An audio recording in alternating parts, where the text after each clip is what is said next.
اپنے الفاظ کے اعتبار سے نہایت مختصر اور اپنے مفاہیم کے اعتبار سے انتہائی معنی خیز قرآن مجید کی سورہ عصر میں نے آپ کے سامنے تلاوت کی ہے۔ حضرت امام شافعی رحمۃ اللہ علیہ ارشاد فرماتے ہیں کہ اگر لوگ صرف اسی ایک صورت پر ہی غور کر لینا تو ان کے لیے زندگی گزارنے میں، رب کو راضی کرنے میں، اعمال حاصل کرنے میں یہ ایک صورت ہی بہت کافی ہو جائے گی۔ شرط یہ ہے کہ تدبر کریں، اس میں غور کریں۔ اور دوسرے مقام پر حضرت امام شافعی رحمۃ اللہ علیہ سورہ مبارکہ کے بارے میں بہت ہی بڑی بات ارشاد فرماتے ہیں۔ امام صاحب رحمۃ اللہ علیہ فرماتے ہیں کہ اگر باقی قرآن مجید نہ بھی نازل ہوتا تو یہ ایک صورت ہی انسانیت کی ہدایت کے لیے بہت کافی تھی۔ لیکن بات پھر وہی ہے، شرط پھر وہی ہے کہ اس شخص کے لیے جو تدبر کرے، جو غور کرے۔ یوں سمجھ لیں کہ پورے قرآن مجید کا خلاصہ سورہ عصر ہے، اور بہت سارے لوگوں کو یاد بھی ہوتی ہے، بہت سارے لوگ اس کا معنی بھی جانتے ہیں، بہت سارے لوگ اس کے ترجمے سے بھی آگاہ ہوتے ہیں۔ اور صحیح حدیث میں موجود ہے کہ صحابہ کرام علیہم رضوان کی ایک بڑی منفرد عادت تھی کہ وہ جب بھی ایک دوسرے سے ملاقات کرتے تھے، سلام لیتے تھے اور جدا ہونے سے پہلے ایک مرتبہ سورہ عصر کی تلاوت کرتے تھے۔ یہ سورہ مقدسہ انسان کو اس کا سارا مقصد، دین کا سارا خلاصہ، اللہ تعالیٰ کی رضا کی طرف جانے کے تمام اسباب کو نہایت مختصر کر کے سکھا دیتی۔ لیکن وہی بات حضرت امام شافعی والی، اگر لوگ تدبر کریں تو، اگر لوگ اس پر غور کریں تو، اگر اس کے مفاہیم پر تھوڑی دیر کے لیے اپنی نظریں اخلاص کے ساتھ، للہیت کے ساتھ اور حصول فیض کے لیے، قرآن پاک کے فیض کے لیے اگر اپنی نظریں اس کی طرف کامل کریں تو تدبر شرط ہے، ورنہ پھر سالوں بیت جاتے ہیں تقریریں کرتے، واز کرتے۔ لیکن جس نے سیکھنا ہے نا، علم و بس کری او یار ایک کوئی عرف تینوں درکار۔ اگر تو کسی شخص نے سیکھنا ہے، اس میں تدبر کرنا ہے، غور کرنا ہے، حصول فیض کرنا ہے، اپنے لیے نصیحت کا حصول کرنا ہے، تو یہ سورہ مبارکہ کافی۔ انداز دیکھیے، ارشاد فرمایا والعصر، رب فرماتا ہے مجھے زمانے کی قسم ہو۔ اللہ کو بھی قسم اٹھانے کی ضرورت ہے، مالک کریم کو بھی کیا حاجت ہے کہ وہ قسم اٹھائے، لیکن تاکید کر کے بات ذہن میں اتارنے کے لیے۔ انسان کا مزاج ہوتا ہے نا، جس بات پہ قسم اٹھائی جائے اس کو انسان سمجھتا ہے زیادہ پکی ہے، تو طبع انسانی کے مطابق بات کی۔ فرمایا والعصر، زمانے کی قسم ہو۔ انسان کو پیدا کرنے والا رب قسم اٹھا کے انسان کی ایک بات کرتا ہے، والعصر، مجھے قسم ہو زمانے کی، ان الانسان لفی خسر۔ انسان کو پیدا کرنے والا رب فرماتا ہے بے شک انسان خسارے میں، گھاٹے میں، نقصان میں۔ لوگ اس کو کہہ رہے ہیں بڑا سیٹ ہے، لوگ کہہ رہے ہیں بڑا کامیاب، یہ بھی کہہ رہا ہے اللہ کا بڑا شکر ہے، لیکن پیدا کرنے والا رب، انسان کو بنانے والا، اس کو جاننے والا رب فرماتا ہے مجھے زمانے کی قسم ہو یہ نقصان میں ہے۔ اور خسارہ، اس خسارے کو نہیں کہتے ہیں کہ لوگ کہتے ہیں میں نے کاروبار کیا تھا تو نفع نہیں ہوا، نقصان ہوا۔ خسارہ اس خسارے کو کہتے ہیں جو اصل مال بھی ضائع ہو جائے، راس المال بھی ضائع ہو جائے تو کہتے ہیں خسارہ ہوا ہے۔ یعنی اس کے پاس جو تھا اس میں بھی یہ خسارے میں، کہ یا اللہ سارے خسارے میں ہے؟ فرمایا نہیں، الا الذین آمنوا، جن میں 4 صفتیں پائی جائیں وہ نہیں خسارے میں۔ ان میں پہلی صفت یہ ہے کہ الا الذین آمنوا، بے شک وہ لوگ جو ایمان لائے، مگر وہ لوگ جو ایمان لے آئے، جن کا ایمان مضبوط ہو، جن کا عقیدہ ہو کہ اللہ ہمارا رب ہے، وہی پیدا کرنے والا ہے، وہی رزق دینے والا ہے، اسی کی تقدیر کا غلبہ ہے، رب کریم ذرے ذرے کو جانتا ہے، اللہ تعالیٰ نے جس حال میں رکھا ہے یہی حال میرے لیے بہتر ہے، انسان محنت پوری کرے، نتیجہ اپنے رب پہ چھوڑ دے۔ اسباب سارے جمع کرے، بھروسہ اپنے اللہ تعالیٰ پہ کرے، عقائد کے لحاظ سے پختہ ہو، اور پھر اس کا عقیدہ ہو کہ بعد از خدا بزرگ توئی قصہ مختصر، کائنات میں سب سے عرفہ والا، عظمتوں والے، شانوں والے، بلندیوں والے، رفعتوں والے، کائنات کے امام، نبیوں کے امام، رسولوں کے امام، فرشتوں کے امام، محبوب مطلق اگر کوئی ہے تو جناب محمد رسول اللہ ہے صلی اللہ تعالی علیہ وسلم۔ سب سے اولا ہو اعلیٰ ہمارا نبی، سب سے بالا ہو اعلیٰ ہمارا نبی، اپنے مولا کا پیارا ہمارا نبی، اور دونوں عالم کا دھولا ہمارا نبی۔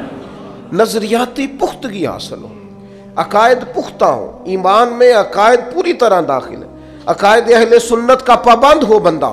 پھر ایک اور بنیادی عقیدہ ہے، اسی ضمن میں سارے عقائد آ جاتے ہیں، فرشتوں پر بھی ایمان ہو، اللہ کے تمام انبیاء پر ایمان ہو، اچھی بری تقدیر پر ایمان ہو، لیکن ایک بنیادی عقیدہ جس کو عقیدہ آخرت کہا جاتا ہے، اس پر انسان کا ایمان ہونا بڑا ہی ضروری ہے۔ اگر آخرت پر ایمان کمزور ہو جائے تو دنیا میں جتنے بھی عمل ہم کرتے ہیں یہ سارے کمزور ہو جائیں۔ یہ جو لوگ ڈپریشن میں، ٹینشن میں، انزائٹی میں چلے جاتے ہیں اور ایک بات بار بار کرتے ہیں کہ میرے ہی ساتھ ایسا کیوں ہوتا ہے، آخر بڑی ہی کوشش کے بعد میں ہی ناکام کیوں رہ گیا، تو انہیں بتایا جائے گا کہ کامیابی پتہ کیا ہے؟ لا یستوی اصحاب النار و اصحاب الجنہ، اصحاب الجنت هم الفائزون۔ جنتی اور جہنمی برابر نہیں ہیں، کامیاب وہ ہیں جنہیں اللہ تعالیٰ نے اصحاب جنت بنایا ہے۔ جو جنتی ہیں وہ کامیاب ہیں، جس کو اپنی آخرت کے تعلق سے اللہ تعالیٰ نے فکر سلیم دی ہے، راہ ہدایت دی ہے، اعمال حسنہ پر استقامت دی، اور وہ سمجھتا ہے کہ میں محنت اپنی آخرت کو ٹھیک کرنے کے لیے کر رہا ہوں، جد و جہد میری اپنی قبر کے لیے، حشر کے لیے، آخرت کے لیے۔ آخرت پر جس بندے کی توجہ ہے وہ بندہ کامیاب ہے۔ اس لیے دنیا میں اگر دنیاوی طور پر کوئی ناکامی آ بھی جائے تو کوئی اتنی بڑی ناکامی نہیں ہے، اس لیے کہ اصل کامیابی آخرت کی کامیابی۔ تو عقائد مضبوط ہوں، اور پھر عقائد اہل سنت کی پابندی اس کے پاس موجود ہو، نہ رفض کی طرف اس کا رجحان ہو، نہ خارجیت کی طرف اس کا رجحان ہو، اس کے نظریات ستھرے ہوں، اجلے ہوں، خوبصورت ہوں، وہ رسول پاک کی ذات گرامی کی پوری غلامی کرنے والا وہ شخص، تو اس کے نظریات اعلیٰ ہوں، اور اس کے بعد وعامل الصالحات، نیک اعمال کرے، اپنی زندگی میں اعمال حسنہ پر توجہ دے۔ ہم سب لوگوں کو الا ماشاءاللہ آج کل فیمس ہونے کا شوق لگ گیا ہے،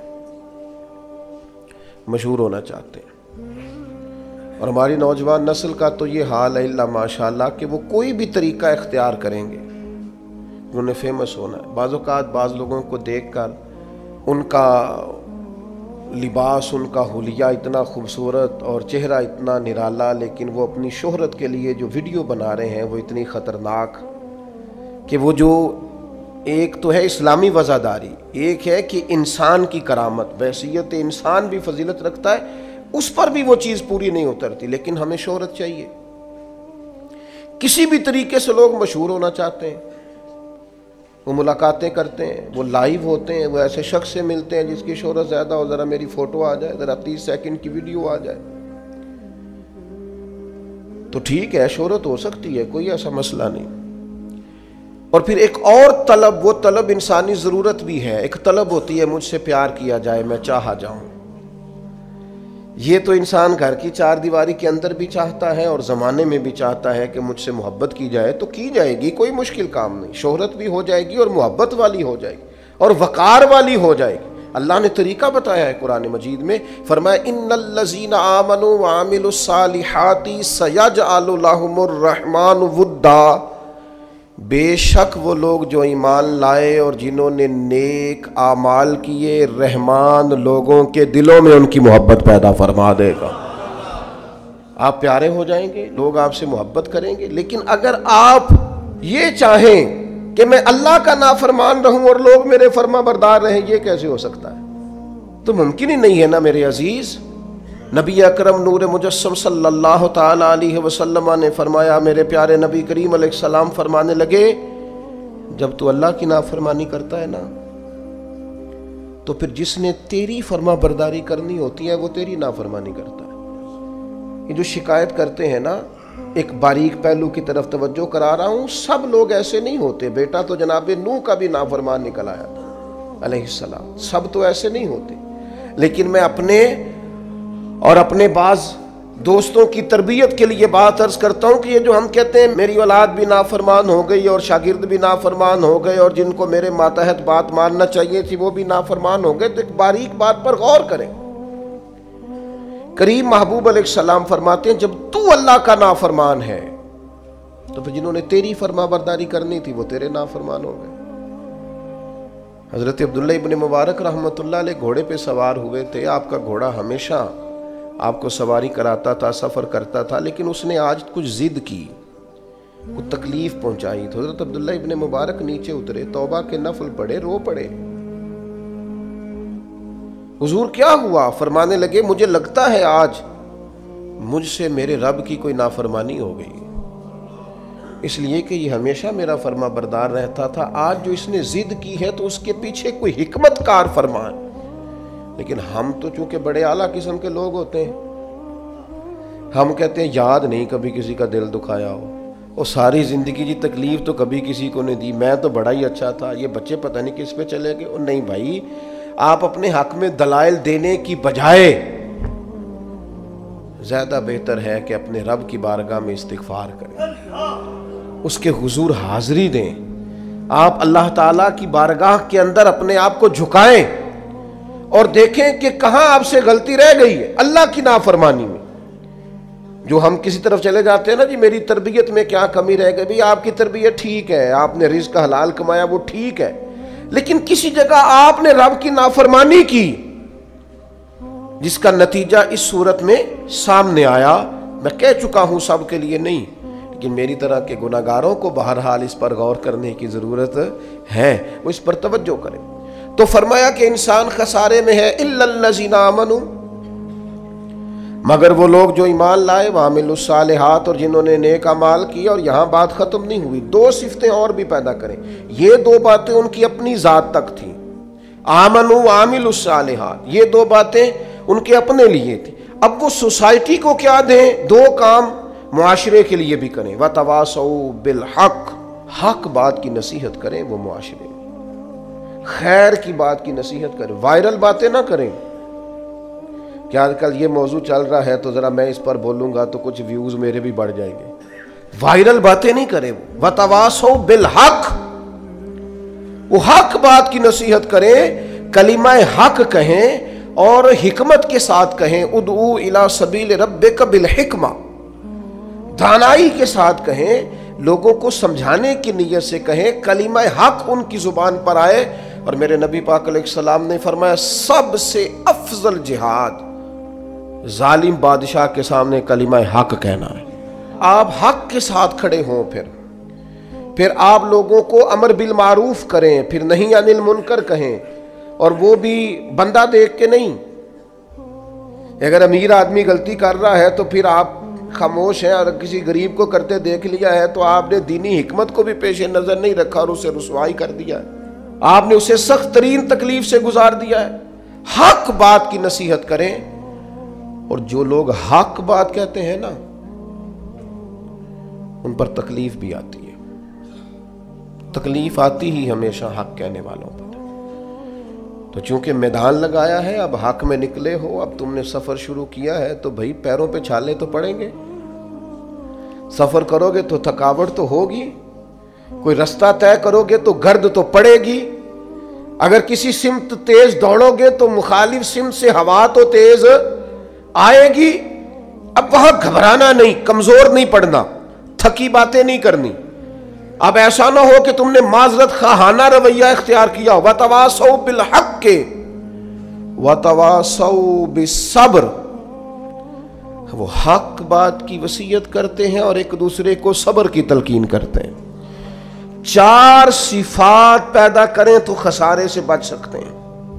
ایک تو ایمان، اس کے بعد اعمال صالح، اور پھر حق بات کی وصیت، لوگوں کو حق کا سبق۔ حضرت باجزید بستامی رحمۃ اللہ علیہ فرمایا کرتے تھے امر بالمعروف اور نہی عن المنکر نے ہمارا تو دوست ہی کوئی نہیں چھوڑا۔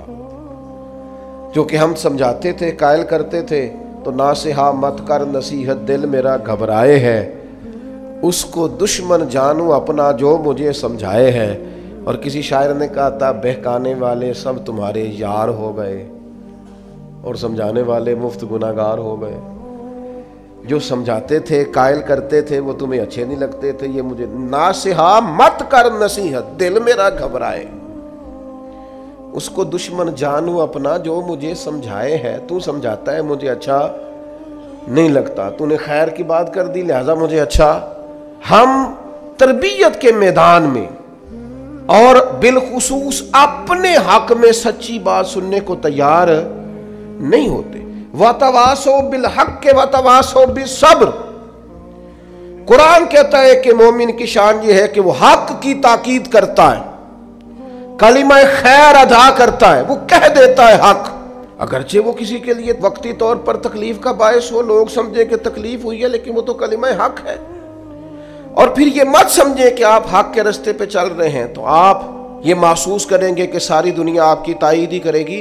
بڑے لوگ تائید کرتے ہیں، پیار کرنے والوں کی بھی تعداد گنی کوئی نہیں جا سکتی، انہیں بھی شمار کیا جا سکتا نہیں، لیکن یہ نہیں ہو سکتا کہ کل دنیا ہی آپ کی تعریف کرے۔ ایک بات ہمیں بڑا پریشان کرتی ہے، مجھ پر فلانا تنقید کر رہا ہے، تو کیا پریشانی ہے آپ کو؟ کیا سمجھتے ہیں آپ اپنے آپ کو؟ ہمت ہونی چاہیے تنقید سننے کی۔ ساری زندگی ہم اپنے بچوں کو پیس کے رکھ دیتے ہیں کہ پتر فلانا کام نہ کریں لوگ کی آکھن گے، تو وہ نہیں کرتا تو پھر لوگ ولی مان لیتے ہیں بچے کو۔ کبھی اپنے بچوں کو اس اذیت سے نہ گزارنا کہ لوگ کیا کہیں گے، ہاں انہیں کہنا پتر وہ کام کرنا جس سے اللہ راضی ہو، وہ کام کرنا جس سے اللہ راضی ہو۔ انہیں سمجھانا کہ بیٹا یہ کام نہ کرنا، اس سے اللہ کی نافرمانی ہوتی، لیکن آپ انہیں اس پریشر میں نہ لائیں کہ لوگ کیا کہیں گے۔ آپ لوگوں کے سامنے اپنا آپ کلیئر کرنا چاہتے، ہاں یہ حضور نے ضرور فرمایا ہے کہ تہمت والی جگہ سے بچو، بلا وجہ ایسا کام نہ کرو جس پر تمہارے لیے بحث کا دروازہ کھلے۔ باقی ساری زندگی لوگوں کو وضاحتیں نہ دیں، اپنے رب کی بارگاہ میں اپنے آپ کو صاف رکھیں، ضمیر کی عدالت میں اپنے آپ کو سرخرو کریں، تاکید حق کریں۔ سنیں جو کہنے لگا تھا حضرت موسیٰ علیہ السلام نے اللہ کی بارگاہ میں عرض کی، اللہ کے نبی معصوم ہوتے ہیں، حضرت کلیم نے عرض کی اے اللہ میں چاہتا ہوں کہ لوگ میرا ذکر صرف خیر کے ساتھ ہی کریں، برائی کے ساتھ نہ کریں، چونکہ میں بانٹتا ہی خیر ہوں، میں بات ہی ہمیشہ اچھی کرتا ہوں، میں لوگوں کو اللہ کی طرف بلاتا ہوں، دین کی بات کرتا ہوں، پیغام توحید سناتا ہوں، لوگوں کی فلاح کی بات انہیں بتاتا ہوں۔ میں چاہتا ہوں لوگ صرف میرا ذکر اچھائی کے ساتھ کریں۔ تو امام ابو نعیم نے لکھا ہے اللہ تعالیٰ نے حضرت کلیم علیہ السلام سے فرمایا کہ یہ جو آپ چاہتے ہیں نا کہ لوگ صرف آپ کا ذکر خیر کے ساتھ کریں، اے کلیم یہ تو میں اپنے لیے بھی نہیں چاہتا، میں رب ہوں، پیدا کرنے والا ہوں، پالنے والا ہوں، پر لوگ تو سارے خیر کی بات معاذ اللہ رب کے بارے میں بھی کتنے مشرک ہیں، کافر ہیں جو اللہ کو نہیں مانتے، تو فرمایا یہ تو میں اپنے لیے بھی نہیں چاہتا۔ تو یہ چار باتیں، ایک ایمان، ایک اعمال صالح، اور پھر اس پر حق بات کی نصیحت، دوسروں کو پیغام دے۔ میں نے تھوڑے دن پہلے بھی کہا تھا ہم تو اپنے بچوں کو بھی نہیں روک ٹوک کرتے کہ بیٹا یہ ٹھیک نہیں ہے، یہ غلط نہیں ہے، ہم صرف اتنا چاہتے ہیں کہ کوئی کسی کی نظر میں برے نہ ہو جائے، کوئی کہیں ہمیں نہ غلط کہہ دے۔ آپ خیر کی بات کہیں حکمت کے ساتھ، کہیں دانائی کے ساتھ، کہیں للہیت کے ساتھ، دعوت کے انداز میں، لیکن کہنا بڑا ضروری ہے۔ آپ تربیت کریں، تربیت دینا بڑا ضروری ہے۔ جس نے سوال پوچھا بڑے درد دل سے پوچھا، اس نے کہا جی الجھاؤ سا پیدا ہو گیا ہے، حالات بڑے عجیب ہو گئے ہیں، اس طرح لگ رہا ہے کہ جس طرح نا کوئی میلہ سا لگا ہوا ہے اور کان پڑی آواز سنائی نہیں دے رہی، تو بتائیں کس عالم کی بات سنیں، کس کے پیچھے چلیں؟ تو میں دو باتیں صرف آپ کو عرض کرتا ہوں آج اس خوبصورت جگہ پہ، اور خالص اللہ کی رضا کے لیے عرض کرتا ہوں، اور کئی دفعہ اپنی نیت کو حاضر کر کے ٹھیک کر کے رضا الہی کے لیے عرض کرتا ہوں اس عالم کی بات سنیں جو صحیح العقیدہ ہو، نہ خارجی ہو نہ رافضی ہو، صحیح العقیدہ ہو، اور اسلام کا جو خوبصورت ایک ویژن ہے امت وسط ہونے کا، وہ والے نظریات رکھتا ہو جو امت مسلمہ کے نظریات چلے آ رہے ہیں۔ ایک تو اس کی پوری پابندی ہو، اس شخص کی بات سنیں، اور دوسری بات میں اپنی طرف سے نہیں کرتا، یہ بھی میں نے اپنی طرف سے نہیں کی، اِلَّا الَّذِينَ آمَنُوا وَعَمِلُوا الصَّالِحَاتِ، ایمان لائے اور نیک اعمال کریں۔ ایک تو عقیدہ مضبوط ہو جس آدمی کا، مضبوط عقیدہ، اس کی بات سنیں، اور دوسری بات میں آپ کو احیاء العلوم میں امام غزالی نے ایک حدیث لکھی ہے، میں آپ کو وہ حدیث ہی سنا دیتا ہوں۔ نبی پاک علیہ السلام نے فرمایا ہر عالم کے پاس نہ بیٹھنا، اس عالم کے پاس بیٹھنا جو تمہیں 5 چیزوں سے نکال کے 5 چیزوں میں داخل کر دے۔ یا رسول اللہ صلی اللہ تعالیٰ علیہ وسلم کون کون سی؟ تو حضور نے فرمایا اس عالم کے پاس بیٹھنا جو تمہیں شک سے نکال کے یقین کی طرف لے آئے۔ جس کے پاس بیٹھو تو ایمان مضبوط ہو، توکل مضبوط ہو، اللہ رسول کی ذات پر بھروسہ مضبوط ہو، حضور کی غلامی مضبوط، صحابہ اور اہل بیت کا عشق مضبوط، جن کے پاس بیٹھ کر تمہیں یقین کامل کی دولت ملے، اس عالم کے پاس بیٹھنا۔ اور فرمایا دوسرا وہ تمہیں ریاکاری سے نکال کے اخلاص کے زمرے میں لے آئے، اور تیسرا نبی پاک صلی اللہ تعالیٰ علیہ وسلم نے فرمایا وہ تمہارے دلوں سے دنیا کی خواہش نکال کے، اور تمہارے دل میں تمہارے رب جو تمہیں آخرت میں چیزیں دینے والا ہے اس کی محبت تمہارے دلوں میں پیدا کر دے، وہ تمہیں نکال دے۔ یعنی وہی ہے تیرے زمانے کا امام برحق جو تجھے حاضر و موجود سے بیزار کرے، حاضر و موجود سے بیزار کرے، اور موت کی شکل میں دکھلا کے تجھے جلوہ یار، زندگی تیرے لیے اور بھی دشوار کرے۔ اور چوتھے نمبر پہ نبی پاک علیہ السلام نے فرمایا اس شخص کے، اس عالم کے پاس بیٹھو جو تمہیں تکبر سے نکال کے عاجزی کی طرف لے جائے۔ اور پانچواں اللہ کے محبوب علیہ السلام نے فرمایا اس عالم کے پاس بیٹھو جو تمہیں دشمنی سے نکالے اور خیر خواہی کی طرف لے جائے، جس کے پاس بیٹھنے سے عداوتیں نہ بڑھیں بلکہ تمہارے دل میں خیر خواہی کا جذبہ۔ یہ 5 چیزیں خود رسول کریم نے بیان فرمائی۔ تو اسی میں آپ دیکھ لیں، ایسے شخص کی بات سنیں، ایسے شخص کے پاس بیٹھیں اور ایسے لوگوں سے فیض یاب ہوں۔ اللہ کریم ہمیں سمجھنے کی توفیق عطا کرے۔